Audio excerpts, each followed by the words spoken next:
What is up? What is up? What's Welcome happening? back to the Podium Proof F1 podcast. As always, my name is Frank Alessi. And I'm David Alessi.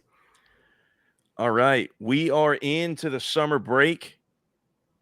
It is kind of hard to believe that we're halfway, well, actually, a little more than halfway through the season already. Mm-hmm. 12 races in, 12 Red Bull wins. Beginning of the season, I don't think anybody saw that coming. I'm not saying that we didn't think Red Bull was going to be leading by any means, but I'm going to go out on a limb and say nobody had Red Bull going for 12 for 12 No. outside of the blind fandom. You know what I mean? Yep. Um, No, that was this has been above and beyond what we thought it was gonna look like. so the funny thing is, when you look at some of the most dominant seasons in history, obviously 2004 Ferrari comes to mind. 2002 Ferrari, and before that 1988 McLaren. I want to say 2020 Mercedes, but I think they were further down all those seasons percentage wise. Mm-hmm. But we're getting into a point where, like, take the percentages out, because those seasons back then had like 16 races. I don't know. I mean, dude, like, I don't have the stats in front of me, but the McLaren season of 88 and the Ferrari of 04, I think what Ferrari went 15 of 17 or 14 of Let's 17, see if I can and find this real and quick just to 88 be exact. was higher percentage wise, but maybe not as many wins. They may have had 15 or 16 races. Um, but either way, when you look at it, like, let's say we get to race 16 and Red Bull is 16 for 16. Like, no matter what happens after that, you kind of have to rank this as the best of all time. Yeah. All right, let's see. I got the 88 season pulled up. So we got 1, 2, 3, 4, 5, 6, 7, 8, 9, 10, 11, 12, 13, 14, 15 out of 16. 15 out of 16. Yep. The one they missed was won by Ferrari. Hmm. All right, now let's see. Let's pull up 04.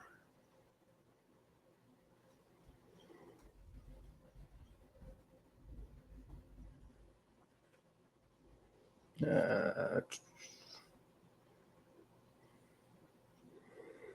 1, 2, 3, 4, 5, 6, 7, 8, 9, 10, 11, 12, 13 for Michael, 1 for Rubens, 2 for Rubens. So 15 for Ferrari out of 18. Okay. So, I mean, percentage wise of the whole season, it's that 88 McLaren. Yeah. And then you got, I mean, dude, if Red Bull goes 15 of 16 or even 14 of 16 in a cost cap era, Mm-hmm. which I think you'll see a lot of people put asterisks on because they didn't necessarily adhere to the cost cap leading up to here. I think you're right. I think there will forever be that little asterisk on this season when the level of dominance is being referred to. Yeah.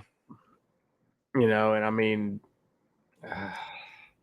Yeah, it's a thing. It's a valid argument. There's no doubt about that. There's no argument, to the contrary. The thing is, like, It to the public and a anybody level of outside dominance, to anybody outside of Red Bull, there's no way to quantify what the overspend actually meant. Right. Did it mean anything at all?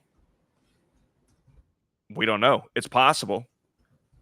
Right. It's entirely possible that the overspend is the biggest mistake in Red Bull's existence because it tainted possibly the most dominant season of all time for no reason. And it had no effect on it. Mm-hmm. Or it's also entirely possible on the other end of the spectrum that it's entirely the reason why they are where they are. There's just no way for anybody outside of us and outside of Red Bull to know which is which. Correct. Yeah. All we can ever do is speculate. And look, for the rest of eternity, the speculation is going to be that it is the reason for the dominance, and that's how it will forever be held. To anybody who's not a Red Bull fan.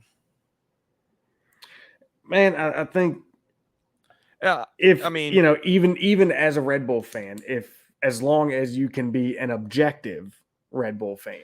Yeah, you got to take it with a grain of salt. There's no way to know. Right. You have to at least acknowledge it. Yeah. Yeah. Mm-hmm. But anyway, we could start already with our rabbit holes. Yeah. Let's jump in to what we're drinking. All right, well, go ahead. I got to peel a wrapper off mine. I got to do the same. All right. Well, then I'll go ahead. I'm not drinking anything special, just a bottle that is that a Jack Daniels? I absolutely love, and I've been out of for a while, actually. And I just happened to pick another one up. So it's like, you know what? We are going to have a Jack Daniels single barrel kind of night. We'll start off with just the regular single barrel because I have not had any sort of warm-up pour, so I'm not going to go straight to the barrel proof, especially not the JD barrel proof. That's for damn sure. Dude, speaking of that, I had a sample of the new single barrel proof rye. Oh, so it's Friday. It's supposed to be, it's making its comeback. But it's not a special release. Right. It's just going to be a standard offering. Yep. And holy Jesus. I had an hallelujah moment, bro. Dude, I'm telling you, I've not had the barrel proof rye. I've only had just the regular, single barrel rye. And it was amazing. It's phenomenal. And then, of course, I couldn't tell you how many times I walked past a bottle of the barrel proof single barrel rye. The Heritage Edition. And it was just, I already had a bunch of other stuff I was getting, and it was like, well, at the time, I'll get it on the next go round. At that time, I don't think you were really up to barrel proof all the time yet as well. No, I was, because I stopped at it and was like, man, I've had the regular, I was drinking barrel proofs at that point because it was like, I've had the regular one and I really need that barrel proof, but I didn't know it was going to freaking disappear. Dude, I wasn't pressed on it. I did the same thing, man. It went from. Wait for it. Oh, that was good. Ooh, that was a good one. That was a good pop there. I did the same thing with it, man. It was kind of one of those things, it was so available. And then I was like, oh, I'll get it next time. I'm going to get this. I did that 3 or 4 times, and then all of a sudden it was just gone forever. Yep. Dude, that was a little ignorance on my part because I didn't pay as much attention as to it being a special release. I didn't either. And it was one day, I remember I specifically walked in to finally go grab one of those, and that's when it was gone. Yeah. But so for this one, like I said, this is just the regular JD single barrel bourbon. It's nothing special. Well, I say it's nothing special. It's phenomenal. But, I mean, it's not any kind of store pick. It is not bourbon. It is Tennessee whiskey. It is Tennessee whiskey. I'm sorry. That is correct. I don't want to start a whole shitstorm on the old interwebs by me calling it bourbon. God knows enough people have done that already. Mm-hmm. So, But yeah, so that rye that I had, 143 proof, cool. and it drinks like a dream. Oh, I bet it does. Unbelievable. The nose, I'm not bet. gonna lie, the nose was a little rough. Was it? And the nose was kind of A potent, little spicy. little potent. Stings the nostrils. It did. It really did. But dude, oh my God, was it amazing to drink? Oh, I bet. I can't wait till I'm able to catch one. So I've got something pretty cool here. I have a bottle of Kentucky Owl, my first one that I've owned. This is the St. Patrick's edition Kentucky Owl. It is a blend of, hold on, I don't know if it's a blend. I can't read all this super fine print, but essentially it is a collaboration of Louise McGuane and John Ray, who is Louise McGuane is an Irish master blender. John Ray is, I guess, Kentucky Owl's master blender. So it's a collaboration between them two. Okay. Do not know a ton else about it. We're at 100 proof. This is release number 1. Okay. Let's go ahead and get an old pop on this one. Ooh, that was good. It's a good sign. Didn't have any force behind it, but no force behind it, but it was a good sound.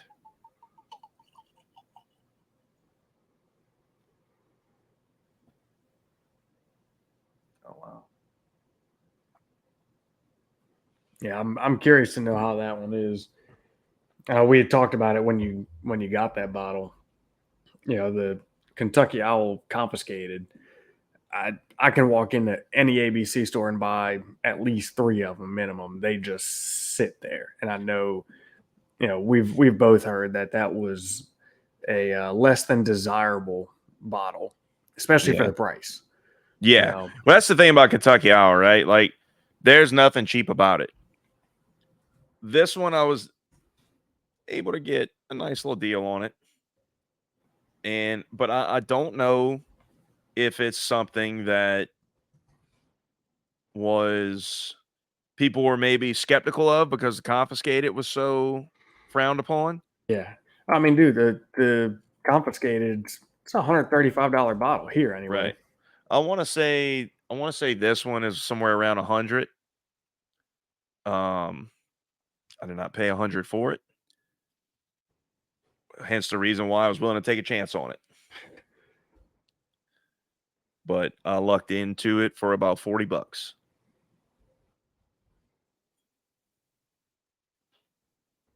Yeah, you can't really beat that. I mean, that's worth taking a chance on it.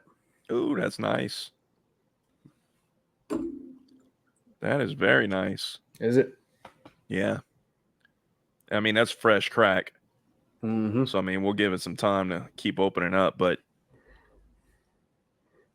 that is very nice. Super good mouthfeel. Like, it's like if you could imagine drinking velvet. Mm.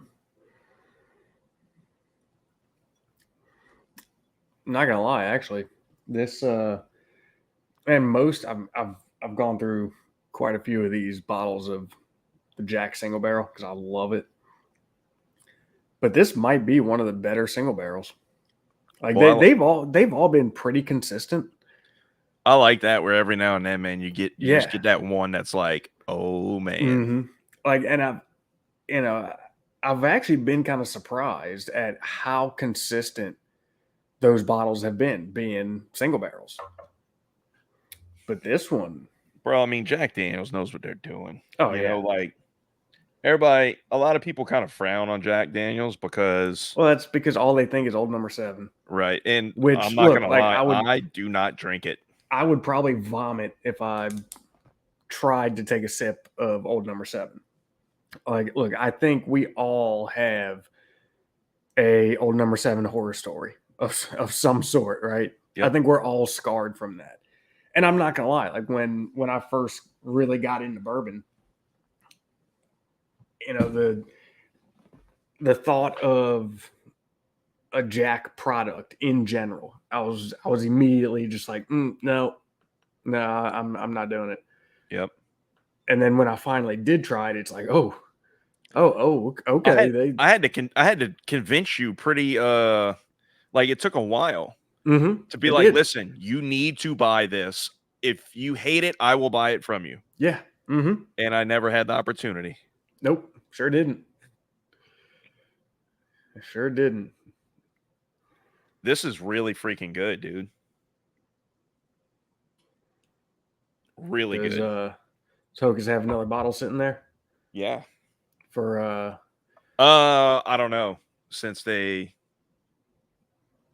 did the sale, I don't know. dude, I'll check. This one's got a lot more banana. Oh, Like the Jack is normally, especially the barrel proof ones, right? They're normally pretty heavy on the banana. Mm-hmm. It's usually not as forward with that flavor Mm-hmm. in just a regular bottle. This one, right there. I always find that the barrel proofs have so much banana on the nose. Yes. That's Yes. where it really sets it apart. Mm-hmm. But you kind of get it. I feel like you can kind of get it more on the palate from the regular single barrel. Really? Well, at least the one that I have currently. Yeah. I've never actually found that. I've kind of had it quite the opposite where, I mean, the nose, I completely agree with you, but even on the palate, I've found where the barrel proof tends to be a little more forward with it. Mm. And if I remember right, the one of the bottles of barrel proof that I believe it's still sitting in Dad's bar, I think, because No, I that was got the that. first bottle that I bought of that, and I wasn't really drinking barrel proofs when I bought I that have one. that one. You have that one? I have that one. Okay. I remember trying Dad that donated it to me. one. Okay. Said I'm never gonna drink this shit. Yeah. No, I would drink it when I went over to their house. But Not at the time though. I've been having it for a while. yeah. But once I got to where I was drinking barrel proof, I remember being over there a few times drinking a little bit of it. Mhm. And that one I think was much heavier on it than a lot of the other ones I've tried. Yeah. All right. We could talk about this shit forever, but that's not really why people are here. Maybe it is. I don't know. Maybe so. I don't know. I mean, look, we could sum this up. Red Bull's killing it. Nobody can touch them. So, what else is new in the bourbon world? Right. Well, look, obviously Red Bulls ran away with this thing. However, there is a ton going on right behind them. Yes, there is. There is a lot of jockeying for positions. There is a lot of kind of a development war for best of the rest. And it's kind of changing constantly as to who we think might have the upper hand out of those 4 teams. Yeah. You know what's really wild though? The fact that what we are calling the battle for best of the rest is for P2 in the Constructors Championship, right? Yeah. Like best of the rest starts at that's usually kind of what we talk about the midfield. Yeah, maybe second in a race, depending on what kind of weekend Checo's having, right? Mm-hmm. It's the battle for best of the rest is like the other 2 steps of the podium and P2 in the constructors. Like normally, best of the rest is starting like fourth, fifth in the constructors, maybe. You Mhm. know, it's like this is it's kind of weird starting that ranking so high up, that best of the rest all the way at the top there. Yeah, I mean it really is. It's kind of strange, but it's also I think it's very interesting from a standpoint of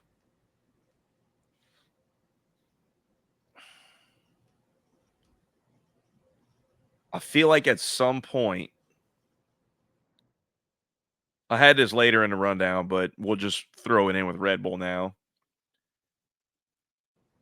All this jockeying for position right behind Red Bull will get super, super interesting if we see the Red Bull development penalty start to take effect because there's no timeline on when they have to use it. So they could have just went super front heavy knowing that they're no matter what, if they were in a fight at the end of the year, they would be at a serious disadvantage if they ran out of development time. Mm-hmm. So they may have just gone super heavy early on in order to create that gap and create that Yeah, build a cushion. separation, Mm-hmm. knowing that they were already starting ahead. Right. So, will we see a significant fall? And listen, that's not something that we may even see this year. It may be, like they still kill everybody at the end of the season. However, next year's car, because I mean, look, let's be honest. Nobody is really like nobody else can legitimately win this title. No. I mean, Red Bull could essentially stop racing right now. And with the way that the other 4 teams keep flip-flopping, Red Bull would probably still win it. Mm-hmm. So I feel like you're not going to really see if that penalty did any damage to them at all until the beginning of next year. Yeah, I mean that's Because look, in 2 or 3 more races, if they lock up the title, and then we start seeing them fall back, well, I mean, what do we know? Like they might just be saving resources and not running hard. Yeah, and that's something that's going to get really interesting. Because they can afford to give a ton and still And win every race. Man, I think there's going to be. I would venture a guess that if some sort of hindrance is not noticed, there is going to be a big uproar regarding the penalty and how ineffective it was. Ineffective, not effective. Ineffective. Lack of effect. Lack of effectiveness. But I mean, at some point, all these other teams are waiting to see when that penalty is really going to kick Red Bull in the ass. Yeah. And if it doesn't, at some point, if it doesn't, honestly, I think that's a big problem, I mean, like we've talked about before, no matter what the reasoning, whether it was legitimate, that it was just, it was on the catering and it really had no effect on the development, or whether it didn't, doesn't matter. The budget cap's a budget cap. You broke it, and penalty is doled out. It's like we talked about it, when they were talking about what the penalty was going to be and when all this was happening, it sets a precedent, right? So if there was a very, very, very small, minor, no penalty, then everybody's going to be like, well, screw it. We'll just blow the budget as well. And okay, there was a penalty put in place, but if there's really no hindrance to their development, then everybody else is going to see that, and it's going to be the same thing we were talking about. They're just going to go, oh, well, screw it. If that's all the penalty is, and there's a way around it. Now, look, in anybody but the big teams, that penalty is going to be much more of a hindrance to them, right? But as far as the bigger teams are concerned, it kind of screams, hey, go ahead and bust that budget wide open, and it No, won't I really don't. affect you. I don't Now think look, it does there's because let's say multiple different sides to that, right? Because all the other teams are not if they were in a as tight efficient fight, as it would be a massive problem. Not having another minus 10% of wind tunnel time and development time, because all right, here's my take on it. When I heard of this penalty, I thought it was extremely soft. I 100% believed that the FIA was going to bring the freaking hammer down on Red Bull to set that precedent of this is not to be fucked with. Right. At all. You break these rules, you will suffer the consequences for more than one season. That is not what happened. I thought this penalty was, I'm not going to say light for what they did, because it turns out they really, in the grand scheme of F1 and the whole budget cap, it really wasn't that much that they went over by. But I mean, essentially they went over by like 3 front wings. Right. But at the same time, I was just very much expecting the FIA to smash them and scare the shit out of every other team from even remotely coming close to breaking the budget cap. That's what we all kind of expected. And, I'm be honest, man. Like, I think the only way that this penalty really would have taken a toll is if they were in a dogfight for the title. Then you would have seen it come into effect and actually make a difference. At this point, they're so far ahead that personally, I don't think we're going to see that difference.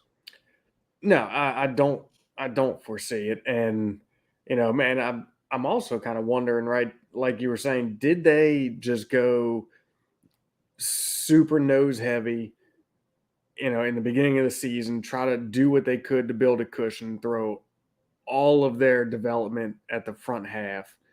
Or, dude, did they just get lucky as shit and completely knock it out of the park, like on the first go round? And now they can kind of not coast, but kind of coast, and not have to even really feel the effects of the penalty. So I think I think you're pretty on the money there, except I do believe it's not a or. I think it's a yes and yes. I think they absolutely knocked it out the park from the jump in terms of, I guess it's kind of hard to say, because had that technical development not came about at this time last year, we might be talking about a completely different story.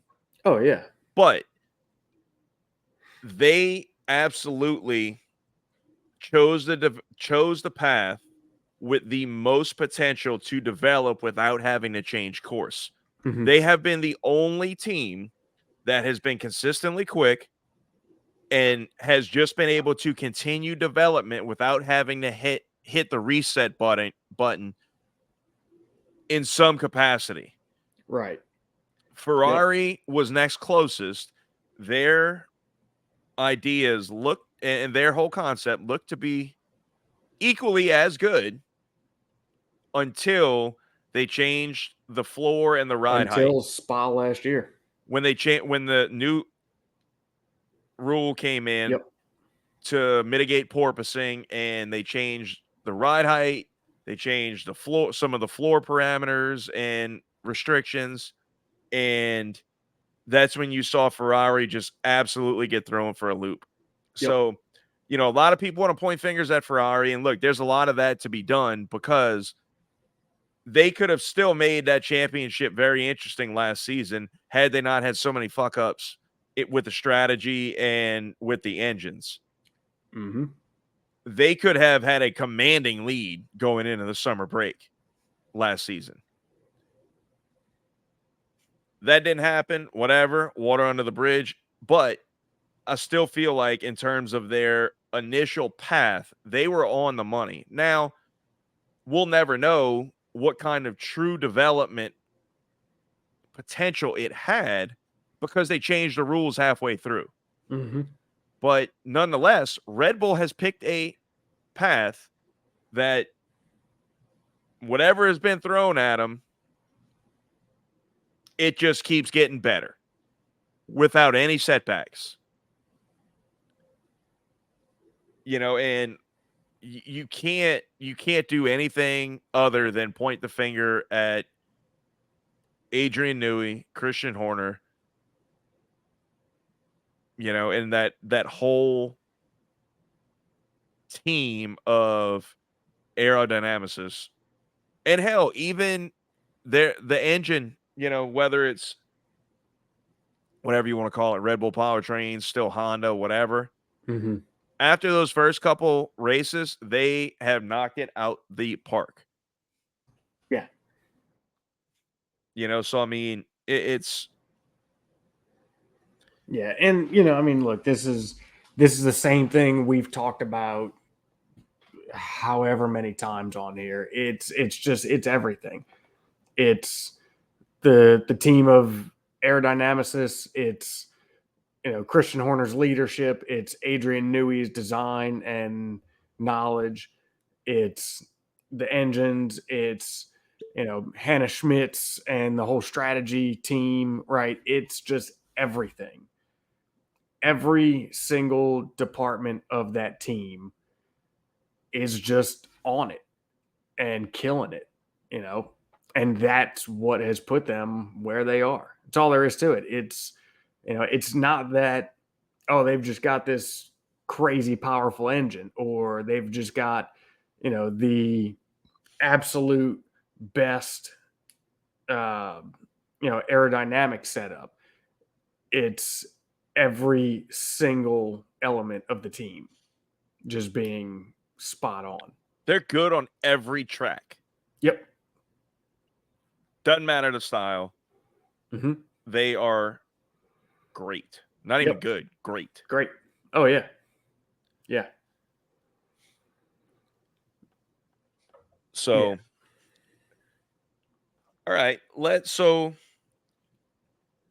we're going to kind of leave it in the Red Bull family here. The next thing I want to talk about in the summer break, it's something that's kind of fresh to everybody, so we'll just jump right into it. Danny Rick coming back. Obviously, in order for him to come back, somebody had to go. It was Nick DeVries.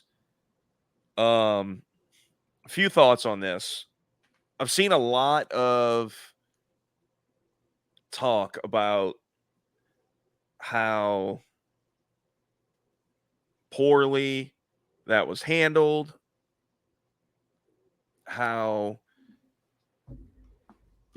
terrible that was of Red Bull. Man, look, as far as how it was handled, nowadays it seems almost impossible for somebody not to pick up and leak information. So maybe it got out before they were ready for it. Not sure about that. But, they as far as like them just making the decision and doing it, I don't know why it is surprising to anybody. I mean, Yeah, I mean this is what Red Bull that does. the way If that you they do not operate with their produce, drivers is no if you do not secret. produce and you do not show the potential or flash the signs that you have it in you, you're gone. Mm-hmm. Like that is not the environment that you're, unless they have got a shitload of money sunk into you. Maybe I don't know. Like they're going to make a quick decision. Like you either got it or you don't. And I think that they would be like, if you get in that AlphaTauri and you don't have it, and they don't see anything to make them think that you have it, you're freaking done. Oh yeah, Because the whole purpose of the AlphaTauri is to see if maybe one day you could be in a Red Bull. mm-hmm. I think, to be honest, I was kind of waiting on it to happen. I think Yuki Tsunoda better get his shit together, because if he doesn't, he's been in that team for, this is his third year now. Mm-hmm. If Danny Rick comes in and is even on his level in a shit car, or in a, from what's been said, a difficult car to drive, not necessarily a quick one, with some very unique characteristics. If Danny Rick comes in and immediately is what with Tsunoda for pace, I think Tsunoda's got a problem, and I don't think he's going to be around much longer. Especially given that Red Bull's got a couple of younger cats coming up through the ranks that I think have some serious potential. So they're not going to sit there and hold that seat for a fourth season. Yeah, and I mean, when they know, I feel like they probably already made up their mind that he's not going to get in a Red Bull. I think we know that. And look, I mean, Yuki he's come a long freaking way, no doubt. But this year, he's done a lot worse than previous years as far as points go. Well, the car is bad. Well, yeah, it is. The car is really bad. It's not as good as what it was in previous years, no doubt.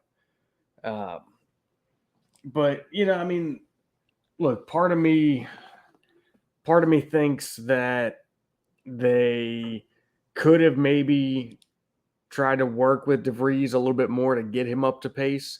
And the only reason I say that, yes, we know how Red Bull operates, no secret. But seeing how much they did to get Yuki up to pace and where they wanted him, yeah, he would flash a little bit more often, some potential. That's the thing right there. That's the thing right there. Right off the bat, when Yuki got in that car, there was a lot of shit that was rough with Yuki, but you could see he would hook it up from time to time, and you could see the potential. Mm-hmm.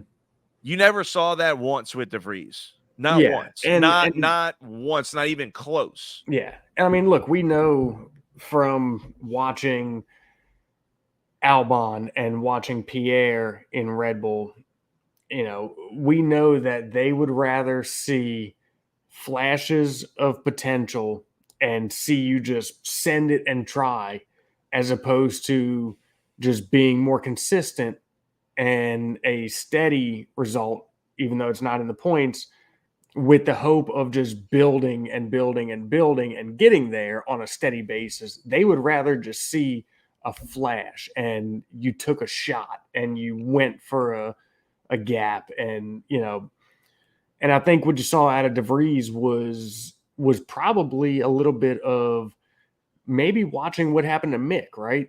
Maybe DeVries was too much in his head of, look, just be steady, be clean, be good, don't bend the car going for crazy moves. Don't try to set the world on fire. You're a rookie. Like, just get through year one, you know? If that's the case, I think, which I don't think it is, but if that's the case, I think that is a very, very poor reading the room and knowing where you are. Yeah. Well, and that's just it, right? You should know where you are. And look, if that was the case, I would really hope that's a conversation that they had with him, and was like, look, we want to see you go for it. We want to see you try. Like, if you bend the car because you were trying, it's one thing. Now, if you bend the car just because you screwed up and made a dumbass mistake, that's a different story. Well, here's the But thing too. Here's the thing too. Like Red Bull used to have the feeling of like, hey, we don't give a shit about the car. Like, you freaking go for it. And if you wreck a car trying to make something happen, try because you're faster than a car in front and you're trying to make a move, it is what it is. We're fine with it. But those days are over because of the cost cap. You cannot allow that. correct. So Correct. they still want that killer instinct, but you better not wrap this bitch around a freaking pile of tires Right. and cost us $700,000 to rebuild it. Mm-hmm. Yeah. And I mean, DeVries had 2 DNFs. His best finish was 12th at Monaco. Hasn't scored a point and hasn't really looked like he was going to this season, to be honest. Right. Like there was never a point in time where you felt like, okay, he's kind of putting it together. Yeah. He's getting better. He's getting comfortable. What's actually, looking at it, Yuki has not had a DNF all season. Mm-mm. I mean, yeah, he's been further towards the back. He's been in less battles, but he's still been in, some battles. Well, I mean, I say further towards the back. He's had a few P11s. He's also had 15, 16, 19, but I mean, this year they've kind of just been, it could be anywhere from P10 to 20, But dude, I'm going to be honest. Like, I feel like in 2 weeks, and there was rain in both of them, you've seen more flashes from Danny Rick in terms of like pulling something out of that car than you did all season from DeVries. Oh, yeah, without a doubt. And he wasn't even in that team before where he's like hearing what's going on, what's the tendencies of the car. Like he literally got thrown in and was like, hey, here you go. Here's the keys. Go figure this bitch out. Good luck. Yeah. Let us know And what you think. he was like, okay, word. I'm going to go pretty quick. Yep. And man, honestly, I think him being in that car will do wonders for the team, for the car. DeVries, Yeah, I mean, you're not going to get much in terms of like what do we need to do when you've got a rookie driver in there struggling and fighting for his life? Yeah. And he's worried about himself. He's not worried about the development path. Right. And you're not going to get a ton of that from Yuki, who, from what we see, struggles to communicate with them.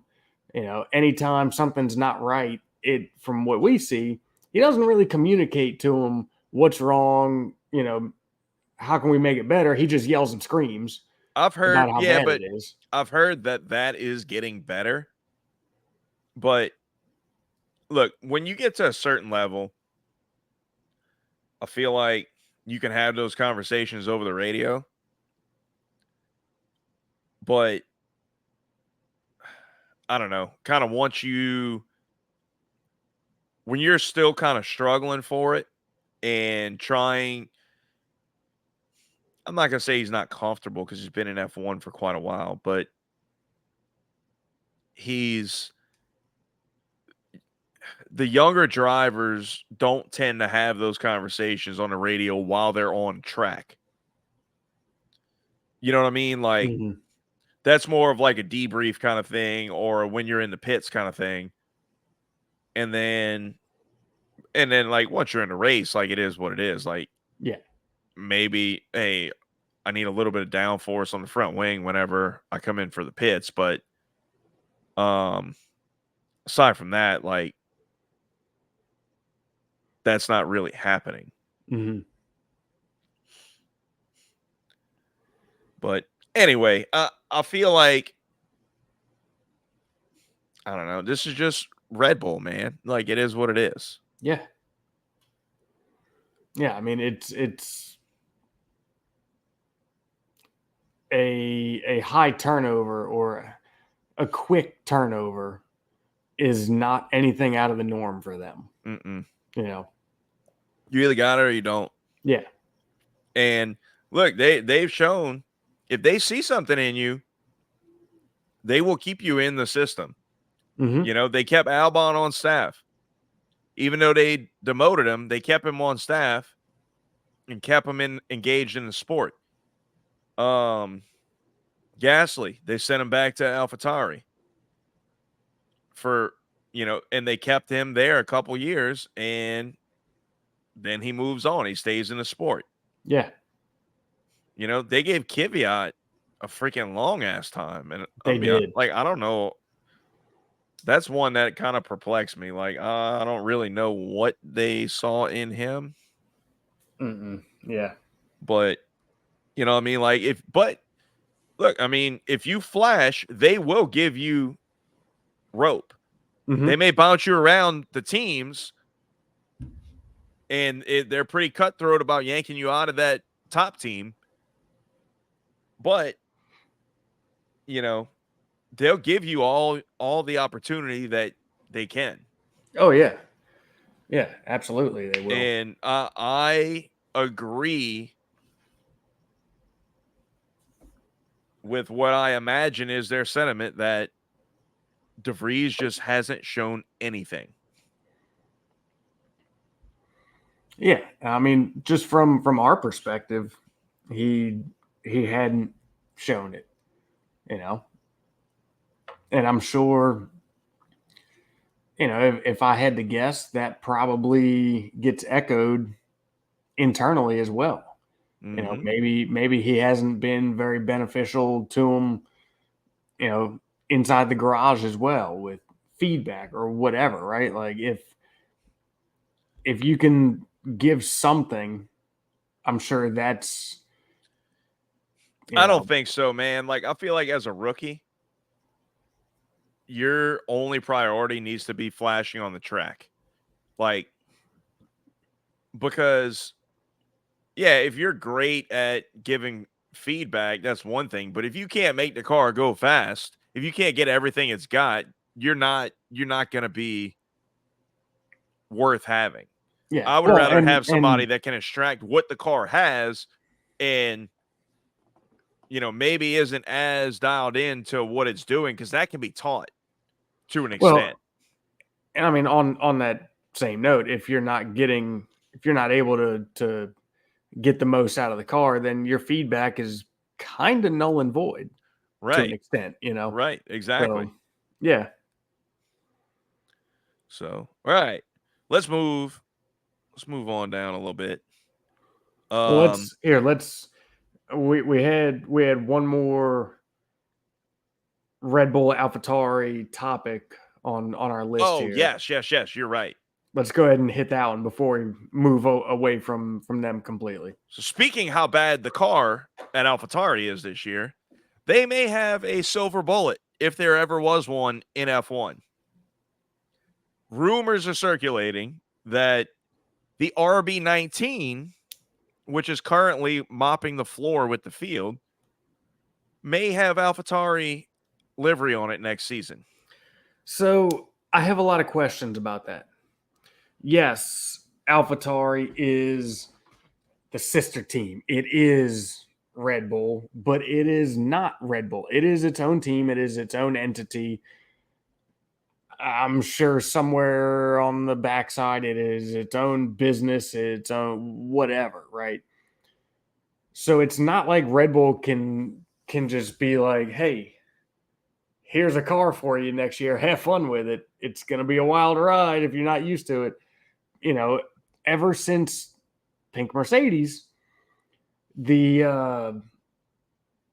what do they call it? The LTC listed team component rules have become much more stringent on what is allowed to be quote unquote copied, right? Reverse engineered, however you want to call it, purchased, whatever it may be.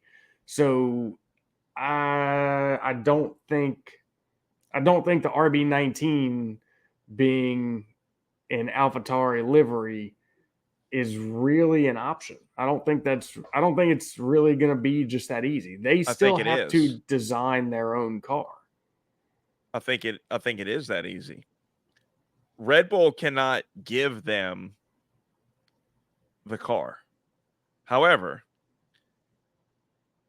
they are owned essentially Red Bull IP and AlphaTauri IP are under the same umbrella. It's the same owners. So you can now look, I haven't deep dived into the rules, into all the gray areas and fine print and all that. However, I do think being that it's not a true customer team, it's the same owner. Like, it's not Ferrari Haas. It is, they are operated under the same management group. So it's a different ball game. I feel like they could easily be like, okay, you have to build it and manufacture it and spend the money to produce this car,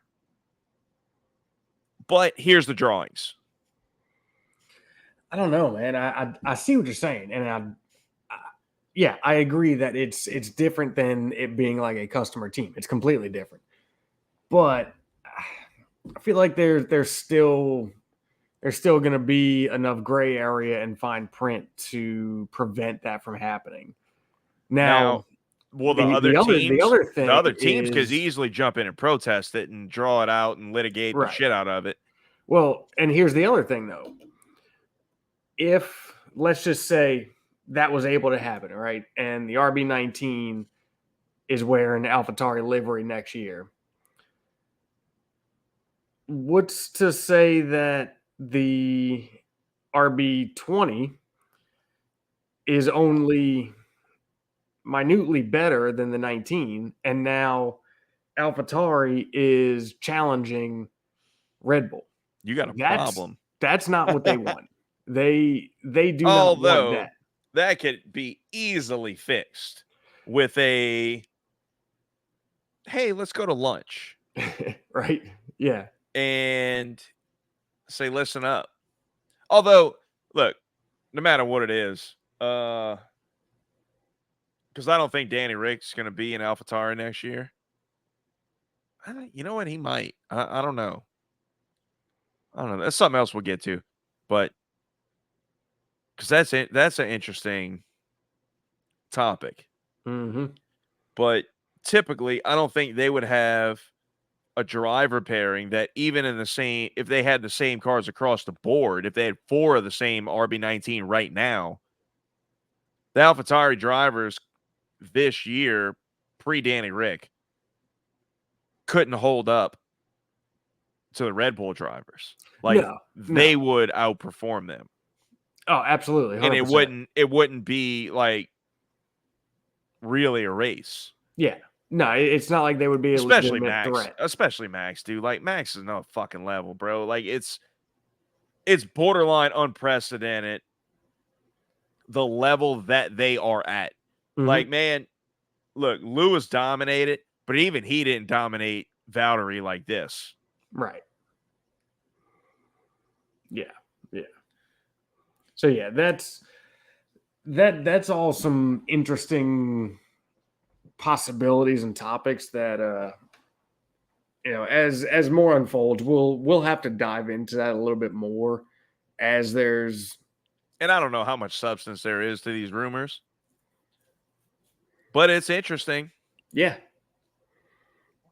I mean, right now, yeah, it's just that it's a rumor, and it may have no validity whatsoever. It may have a lot. There's a lot of ways that could play out. There's a lot of big what ifs, but I think that's something we might just kind of have to circle back to this one at a later point and see how it, kind of go back over how anything unfolds. Right. Yeah, this will So, be one for the off season to dive back into. yeah, yeah. All right. Well, speaking, just kind of rolling in the drivers on the hot seat. As we've discussed how DeVries was, and then they handled that, and then possibly how Sonoda's is.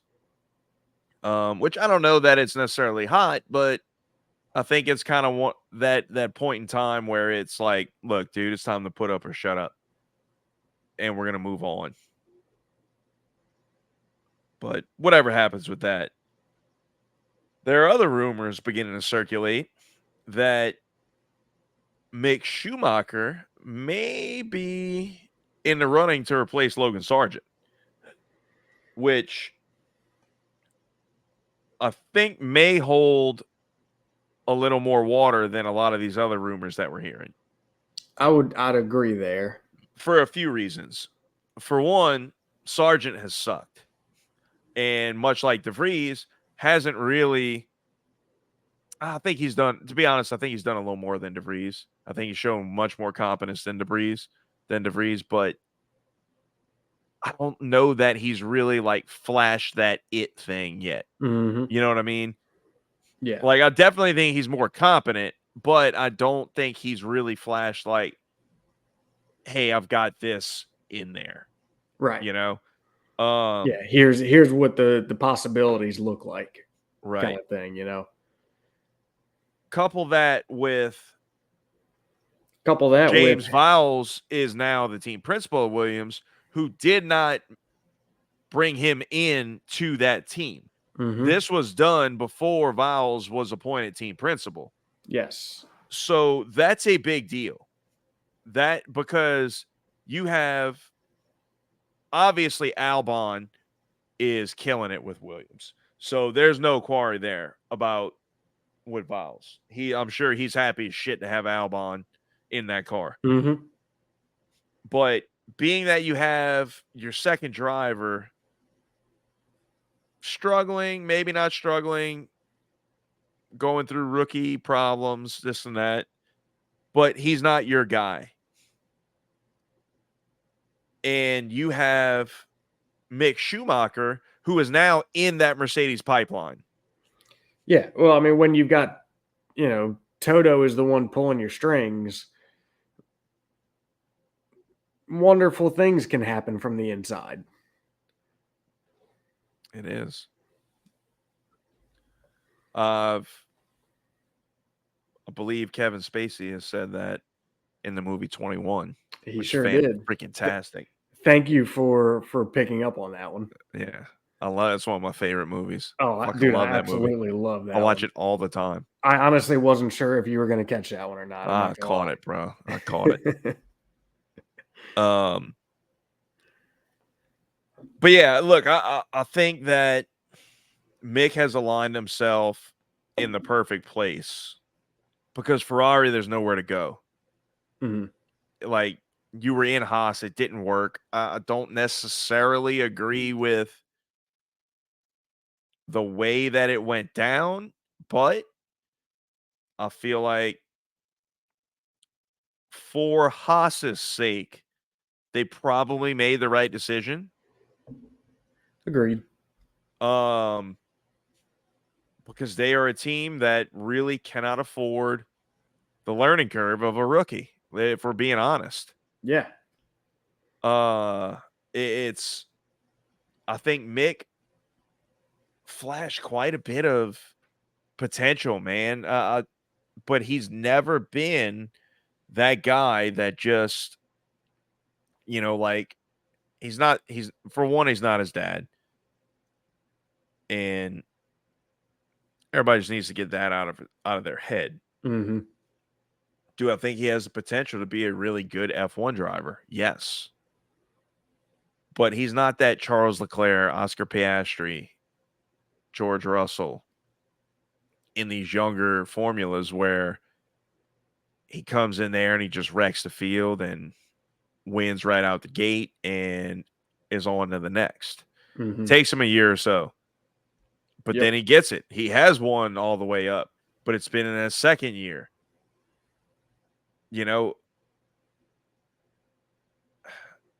Formula One's no different, except the learning curve is even steeper.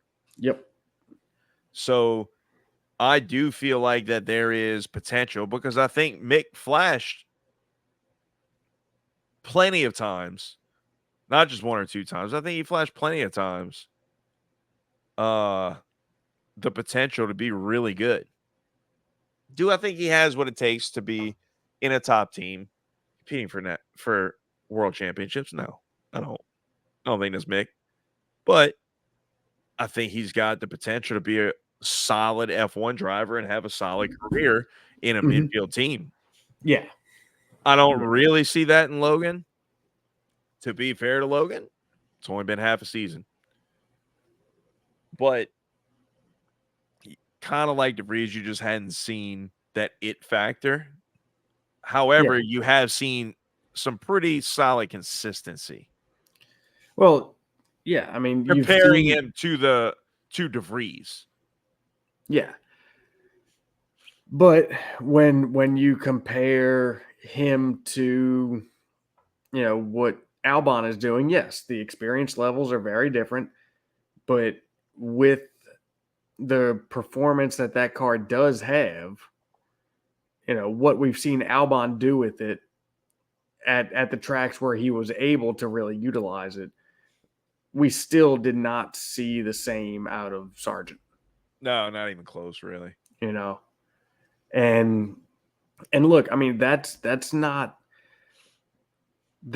anything even really to do with Albon being overall just a lot better than him and having a number more years. That's like, take Spa, dude.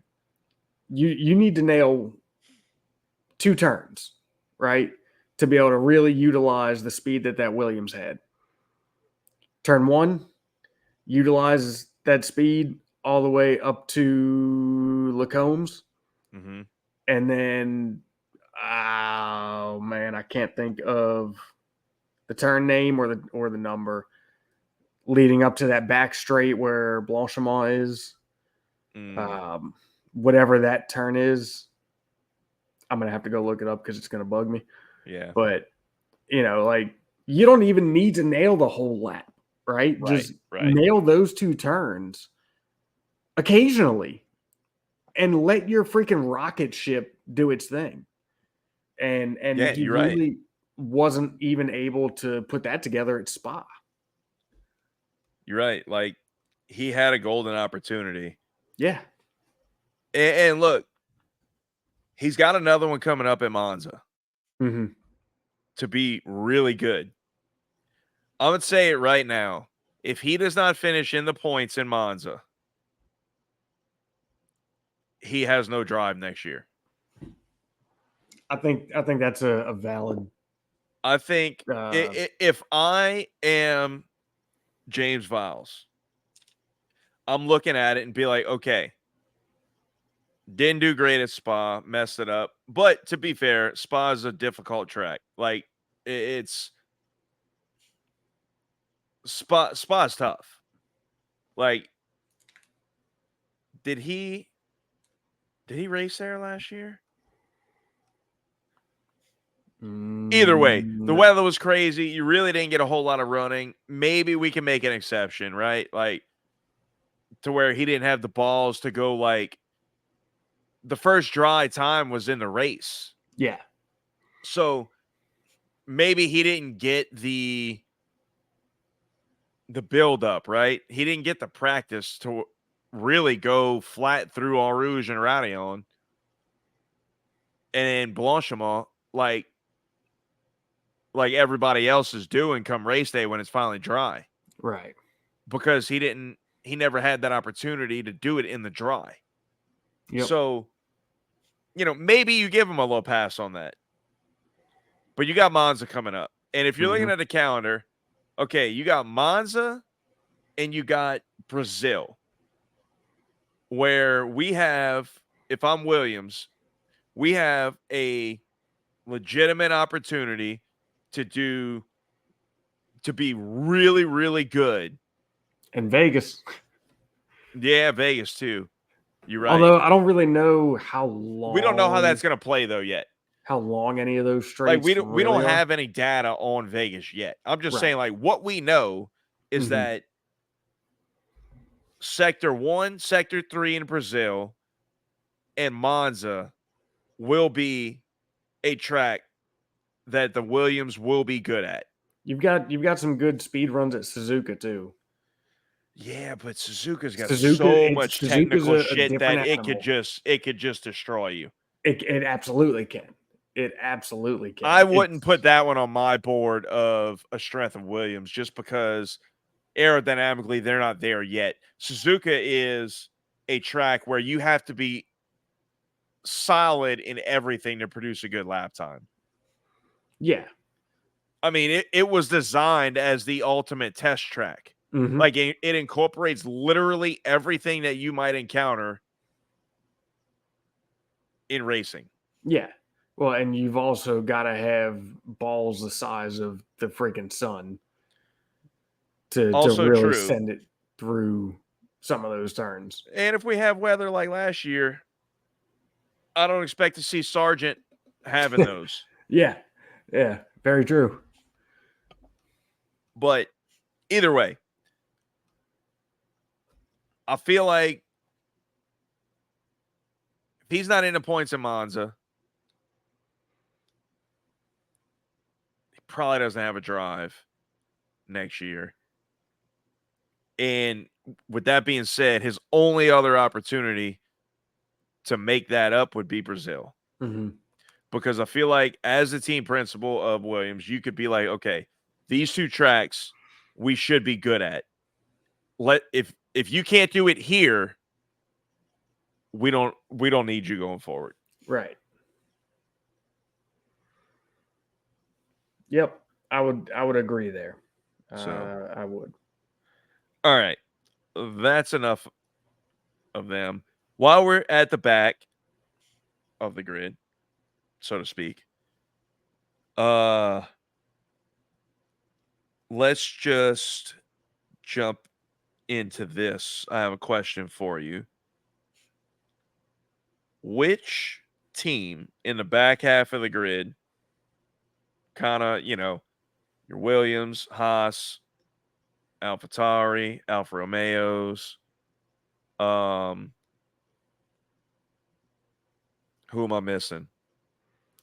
Well, I mean, by the standings, 6 through 10, Alpine would be in there. Alpine is 6. Okay, I'm not counting them. So the ones that I listed. Yeah. So you're talking. Which of those teams do you think will make the most progress and kind of maybe set themselves apart from that pack by the end of the year? I think there's really only one answer to that, and I think it's AlphaTauri. I mean, all of them back there, their cars are all shit. And AlphaTauri is the only one that now, I mean, yeah, not knowing what upgrades any of them have in store. Williams, as we just talked about, right? They've got 2 tracks where they is kind of their chance to shine. Haas, just based on previous track records, I don't see them coming alive at this point. Alfa Romeo, I feel like I've hardly seen anything of Alfa Romeo this season. I feel like I have no insight whatsoever. I feel like the only real possibility back there is AlphaTauri with Danny Rick now behind the wheel. That's a good point. I mean, the largest possibility for one of these teams to make significant gains prior to where they were up until this point is AlphaTauri. They have the best chance. So, kind of agree with that.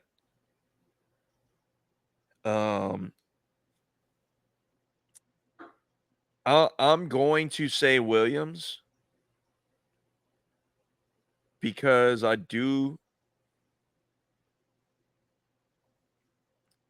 think they're getting things on the right track. I think James Vowles is doing a good job there. And I would have more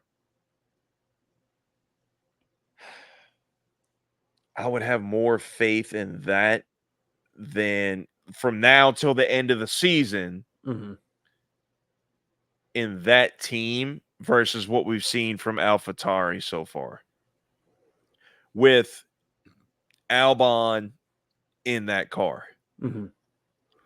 Do I think Danny Rick has the potential to extract much more from that AlphaTauri? Yes. But I still don't think it's what could be in the Williams. Williams feels like they have more of a building solid trajectory, right? Than AlphaTauri does.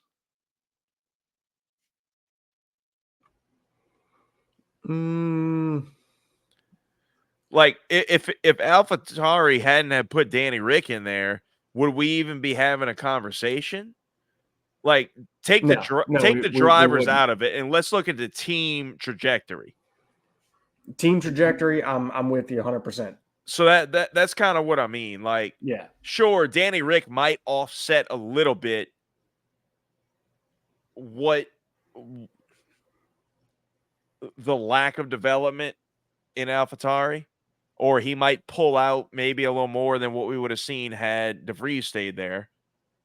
But I think overall, I think that Williams is probably heading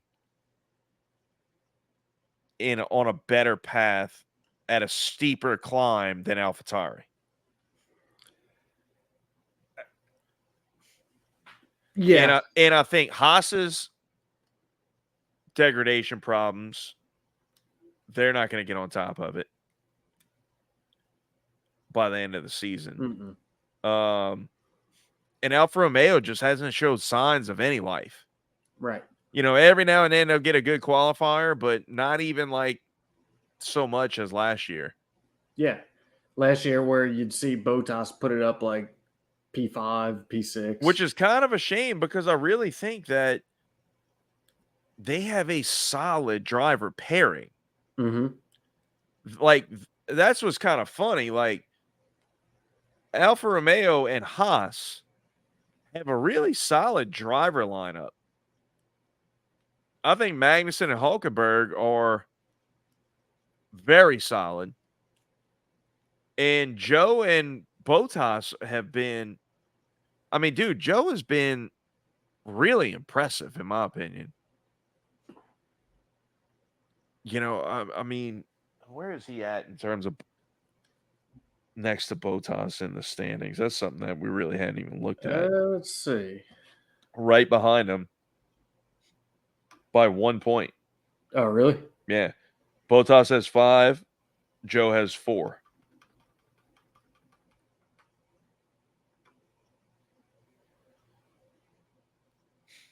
So, yeah, I mean, like, they've been consistent, and he's kind of been right there Yeah. with Valtteri. But the other two teams seem to have more potential.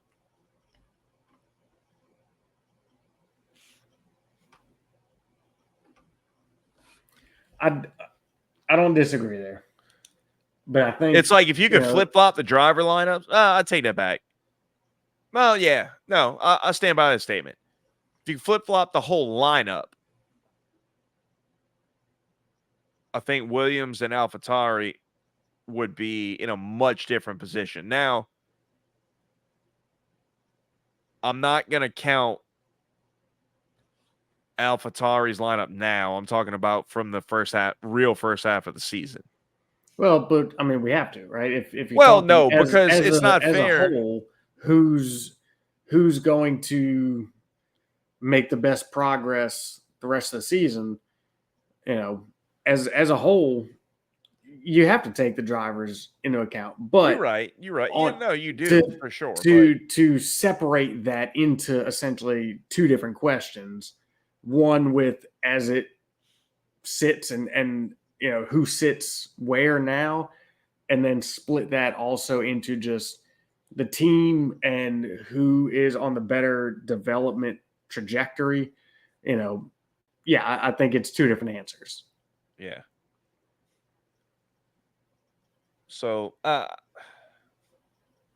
don't know. Had Danny Rick been in the form we've seen so far, had he been with AlphaTauri the whole season, we might feel completely different about AlphaTauri. Mm-hmm. I think that was probably the worst pairing, the worst driver lineup on the grid pre Danny Rick. Mm-hmm. Yes. I think that Williams was in a position where Albon is doing fantastic, and Sargent is a rookie who is maybe in over his skis. Like, I think Sargent's a very talented driver. I just don't, my opinion personally, I don't think he has what it takes to do F1 long term. I think he's going to be a one and done. Look, everybody over here wants to see an American do well in F1. Personally, I think nationality is way overrated in F1. I think it's stupid. I don't give a shit where anybody's from. I think that it's something that is way, way too talked about. Who cares? Like, sure, it'd be great if we had an American to pull for or whatever, blah, blah, blah. But, like, I don't know. I'm more of a team guy, not a person, not a driver guy as a whole. I'd say I could list off two people that they may or may not have both worn scarlet at one point in time, but one would go by the name of Rubens Barrichello, where you were a driver guy, not a. I mean, yes, he was a large part of team, but and then Kimi as well. Yeah, so I'm not saying that I never have drivers that I really, really like. But it has nothing to do with nationality. You know what I mean? Like if if we have an American driver who's a douchebag, or I don't think that's that good, or, you know, whatever. Like, I'm not going to pull for him just because he's American. I could care less about that.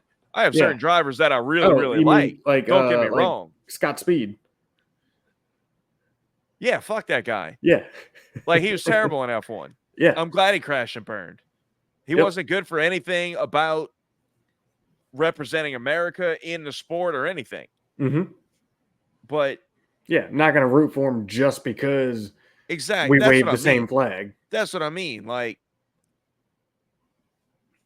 I don't know. It just, unless Mario Andretti jumps back in there, like, yeah, probably not gonna. You know, he wasn't even born here, so I mean, right. you know what I mean? Like, yeah, but no, I'm not saying I don't have drivers that I absolutely love and are some of my favorites, but I don't. It's not just because he's an American, man. Mhm. He's gonna be my guy. No, Oh, screw yeah. that. Oh, I could care less about that. yeah, No, I freaking loved Kimi. Even when he was racing for McLaren way back in the day. It was great. It was great watching him even doing, like, first of all, from day one, it was like when he was with Sauber, Mm-hmm. it was like, holy shit, this kid is the real deal. Yeah.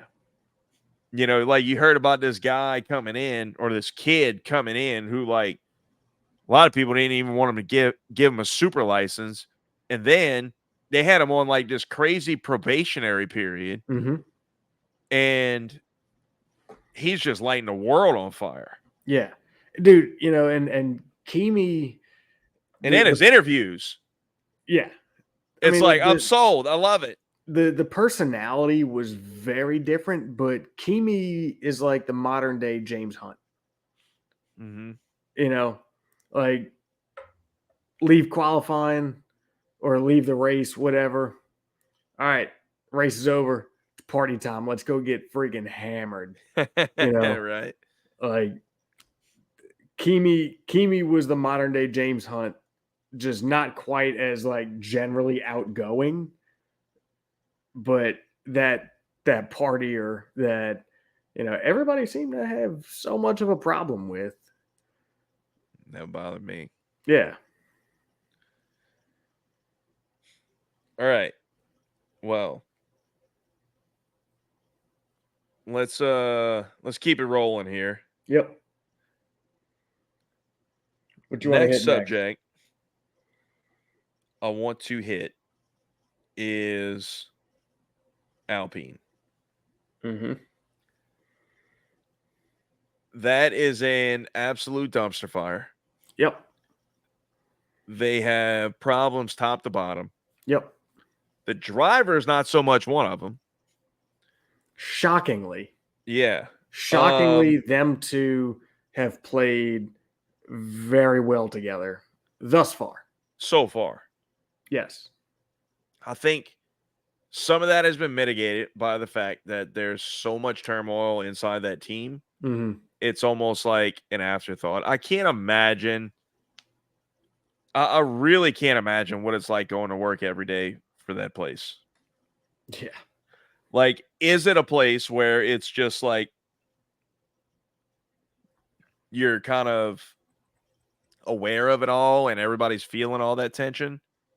Or is it a place where all of a sudden, like, Pierre and Esteban are like, holy shit, they just fired Otmar? Right. You know what I mean? And, like, you didn't even see it coming. Yeah. And is it right? Yeah. Is it one of those things where, you know, them two step aside and be like, look, I hate you, you hate me. Let's put that aside right now so that we don't give them a reason to just randomly shit can us. Man, I'm gonna be honest. Like, I saw in the previous off season, I saw a significant amount of photos on social media with them two hanging out outside of the track, doing random things. Where I think they legitimately made an effort to bury the hatchet Mhm. and work as teammates and become teammates. I'm not saying they're friends, but I think they have become, how would you put it? Like, Professional friends. no, more like tolerable work colleagues Mhm. that can get along. Yeah.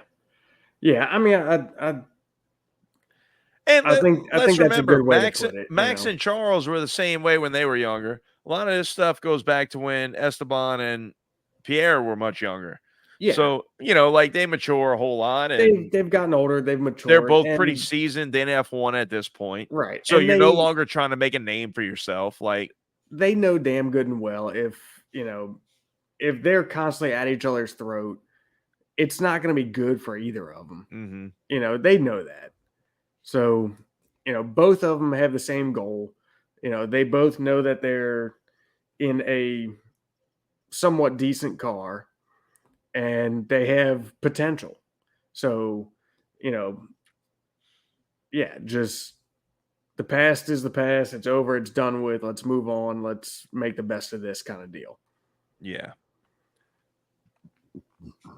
You know, driver situation aside, I think that's been remarkably good Hmm. considering the way it could have gone. Yeah. Well, I mean, look, you know, last time we talked about this, I think not I think, I mean, we were even expecting some fireworks. We Yeah. were not Well, expecting this. but to be fair, we also thought Alpine was going to be much more competitive than what they are.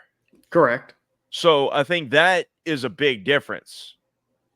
I think that holds a lot of weight in the no fireworks between Ocon and Pierre, Hmm. because had they been, fighting for P4, P5, P6 every week, I think that animosity level gets riveted up a lot, Hmm. much like what we saw between Fernando and Esteban last year, Yeah. Yeah.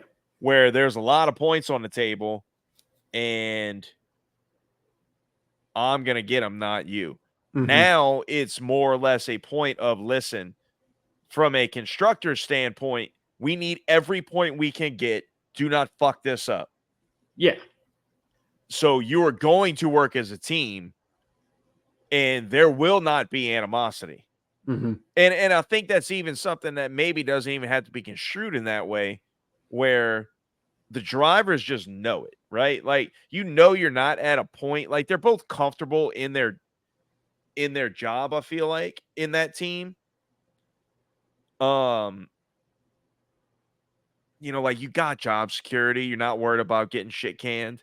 Yeah. Well, So they've I both feel like, established themselves. They've, right, but like I feel like that they're both kind of at that point where like they understand the assignment. Like right now, it's about maximizing points yep. for the team, and not only maximizing points, but maximizing development and data collection for the team. Hmm. So, you know, I think that if Alpine can get their shit together from a hierarchy standpoint within themselves, they have the potential to be solid. This 100 race thing, who the fuck knows where that started and where they're at in it. Maybe we restart it now. you know Yeah. uh I don't know, but maybe their eyes are on 26 now. I really have no freaking clue, Hmm. but rumor mill has it, I hadn't been on social media the back half of today, so if something's been announced, I'm sorry, but that Mattia Binotto is going to be heading to Alpine. Um, I have some thoughts on this, I think it's but terrible. I'm gonna let you riff on it for a second. I gotta step away for a quick second. So go yeah, ahead. I think it's absolutely terrible. Um, we have seen we've seen what Mattia is capable of, and yeah, I mean Ferrari is a pressure cooker, right? There is no doubt about the pressure that comes with being team principal of the Ferrari F1 team. So knowing what Alpine wants and where they want to be and the pressure that's going to come with that, yeah, I'm sure he could deal with the pressure, but we've also seen that he really wasn't able to deliver. He did some great things. He made a lot of changes to the team. He did a lot of great things for Ferrari. Let's not get that misconstrued. Um, but we've also seen that he just was not able to take them to the next level, and that's what Alpine wants. That's the goal. That's what everybody's shooting for. But they have actual potential to do that, and Mattia, oh man, I think that's a bad idea. I really do. Um,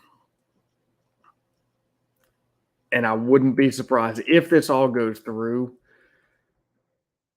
I wouldn't be surprised if it doesn't last very long. But who knows? Maybe I'll get proven wrong. And if that's the case and he makes a return and he does great, then I mean, yeah, good for him. But I don't see it. I don't like it. I don't think, as not a big Alpine fan, you know, I don't think it's the right move for them.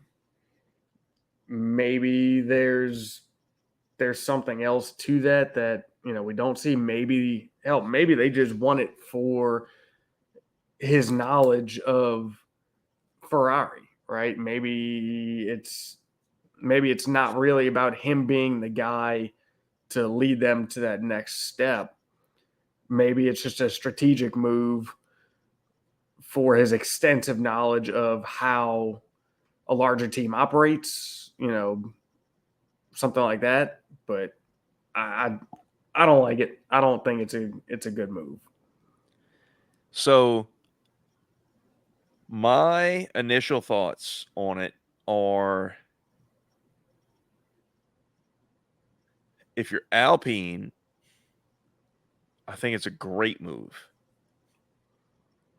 Why wouldn't you, like, out of anybody who you could pluck out of the air who's fresh in F1, who has F1 experience in these rule sets, like,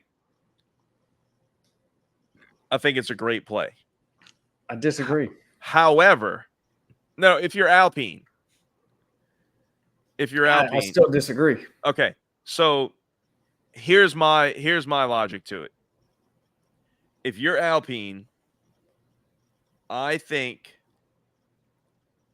if you can get out of your own way, it's a good move. If you can set, maybe they never had a ton of faith in Otmar in being able to relinquish full control. I feel like if you can do that, Mattia can bring you more success than Otmar had the potential to do, much like we talk about with drivers. I also feel that if you're Mattia, you don't take that job without that being the case. Because essentially that was the issue at Ferrari. Mm-hmm. Now, it wasn't as bad, or maybe it was as bad, but just the skill level of Ferrari is much superior to Alpine. So, you're just working with more of a rigged deck. But your ceiling was still going to be short of a world title. So, personally, I don't think it's a good move. Overall, I don't like it. If I'm Mattia, I'm not going anywhere near that freaking dumpster fire. No matter what they tell me, I would want it to be shown before I even, for a year or so before I even think about taking that job. Right. But I think it has the potential to maybe somebody with Mattia's credentials, maybe they feel more comfortable relinquishing more control to him than they did Otmar. I mean, maybe. So maybe it winds up being a decent fit, a decent thing long term, but you have to give time. You have to commit, hey, we're going to give you 3 years, no ifs, ands, or buts. Because where they're at right now, it's such a shit show that it's going to take a year and a half just to get things in line. Yeah. But like what I was saying while you stepped away, Ferrari is a pressure cooker. We know that. So I'm sure whatever pressure from above there is, with Alpine, with their expectations, I'm sure he can deal with that. But we've seen, right? Like Mattia made a lot of good changes in Ferrari, but we saw that he reached a limit where he just wasn't going to take him any further. And Alpine has the desire and the expectation of getting to that level. So it's like if somebody has shown that this is their ceiling and you are expecting to be better than that, why would you bring them in knowing kind of what their limit is? So, knowing how that they're not going to be able to take you where you want to go. And then you've got to start over with somebody else to get to that next step. And now you're just kind of setting yourself back a little bit, Okay, well let me flip that around on you. If you're the head brass at Alpine, would you, and let's say Ferrari, the beginning of last year, from a technical standpoint, is the ceiling. If you're Alpine, would you take that? I mean, fuck yes is the answer. Well, no. I mean, looking at it just from right now and looking at that, yeah, of course. But do we know what they have in the pipeline? Do we know what? No. I mean, we can't even begin to answer that question. Sure, but I'm just saying, that's what you have to go by. So, if that's the ceiling for Mattia, if you're Alpine, you take that. Because Otmar has never been anything more than a midfield team principal. Mm-hmm. Mattia has been somebody who has shown the potential to lead a team to multiple wins throughout a season, have I don't even know how to call it, have a setback in terms of the FIA slapped our wrists, and now we have to dig ourselves out the hole, and he did it. So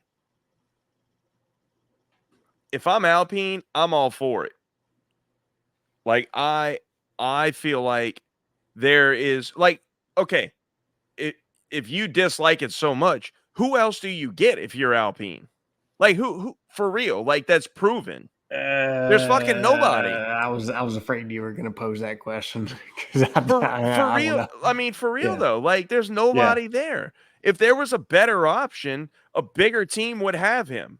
hmm yeah, So like and look, obviously Ferrari had some issues in terms of like their structure, right?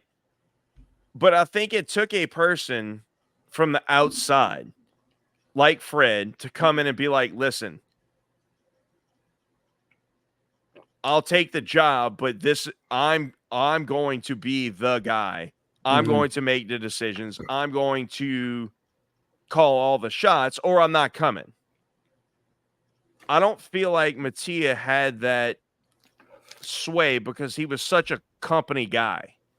yeah, And it's one of those things that he was such a company guy, it cost him his job. possibly. Hmm So look, I think if you're Alpine, if you can make it happen, nothing's been official yet. If you can make it happen, I think that 100% you do it. If he's willing to come, you take him. I feel like it's more like the other way. Like, how do we convince him to come here? Because if I'm Mattia, I'm not going near that freaking place hmm unless they put in writing, I have ultimate control and it will not be infringed upon. And obviously that's like after certain amounts of time, you got to hit certain benchmarks. But up until that, I have ultimate control. And it's going to be for a shitload of money. Yeah. It's interesting though in reading this. Audi had previously went after Mattia, and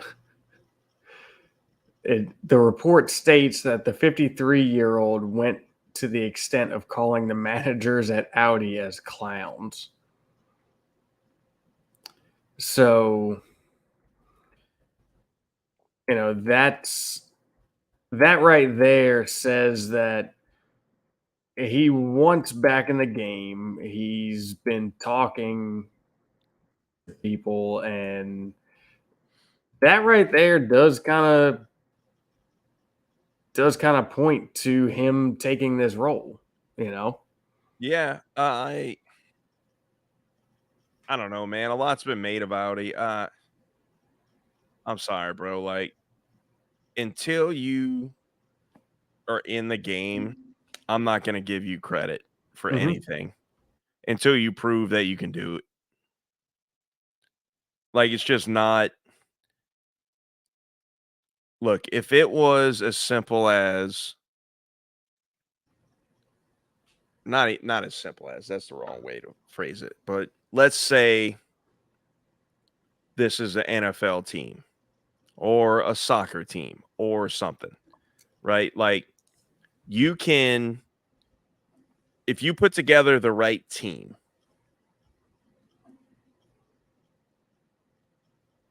no matter how bad the coach is, at some point, these dudes can just go play, you know, backyard football, backyard soccer, and out athlete you and make plays and go just be better than you and do it, right? Like and have some success. But Formula 1 is not that.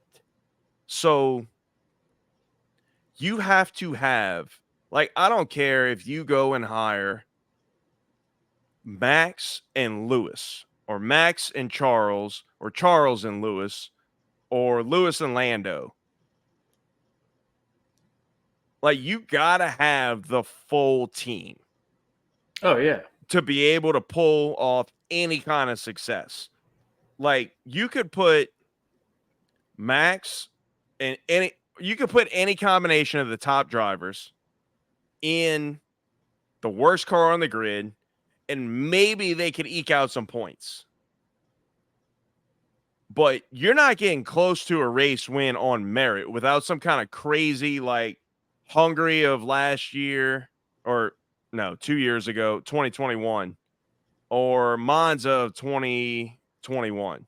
Mm-hmm. Like some crazy shit happening that just flips everything on its head. Yeah. Like you're just not going to have that. So until Audi puts together a legitimate campaign, sorry, bro, I'm not on board. Like it's in my head, it's going to be another Jaguar. Like you botched the deal with Red Bull. How, if you're a business person, right, in Audi, how in the hell you have an opportunity to partner up with freaking Red Bull right now? How do you fuck that up? Greed. And then you're so egotistical, you're like, oh, we're gonna be our own thing and we're just gonna buy out Sauber. Good freaking luck. You could have had all the IP of Red Bull and Honda and all that's been winning everything. Mm-hmm. And you could have been right in And you with could have that. just swooped in and been attached your name right onto that and had Max Verstappen and Christian Horner and Helmut Marko and this whole like who's who list of people in F1. And instead, you try and pull rank on Red Bull in Formula One. We're not talking about in the world of selling cars. We're talking about in We're talking about Formula Formula One, One. Yep. where Red Bull is a juggernaut. Yep. Because And what was it? They came in and told them like they wanted, 51%. They wanted controlling stake. Isn't that what it I was? think it was something like that. Yeah. And that's just not going to happen. Yeah. Red Bull, No. Red Bull doesn't need them.